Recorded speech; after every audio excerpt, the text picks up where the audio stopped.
សួស្តីពុកម៉ែបងប្អូនថ្ងៃនេះក្រុមសម្ដែងយាយនោមឆែបានថតទេដោយសាររវល់ជូនកូនដើរលេងឡៃផ្លេចម៉ៃឡៃផ្លេចម៉ៃនិយាយទៅថ្ងៃនេះមកថតនៅឆ្ងាយបងប្អូនហើយដល់ពេលផ្លេចយកម៉ៃមកផ្លេចយកម៉ៃមកស្មើនឹងអត់បានថត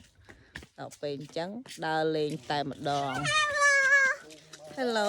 នេះកូនស្រីពៅខ្ញុំនឹង3នាក់នៅបងប្អូនអើយទូចញញយ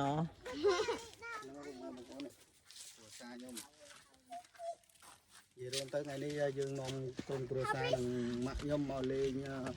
រមណីយដ្ឋានភ្នំវល្លិពុកម៉ែបងប្អូនដែលមានទីតាំងចិត្តនៅនេះហេតុខេត្តកែពុកម៉ែបងប្អូនអាប់ណាំម្ចាំថ្លៃអើយស្អាតថ្លៃអូកុំប៉ះកូនយ៉ាត់បាក់កូន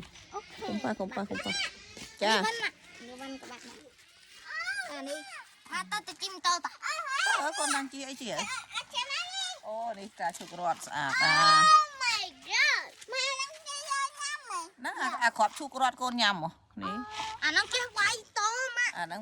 វាយតមិនចឹង អាវាយមួយមនុស្សបែនវាយហឹងអាចាវាយដាក់ណាបើ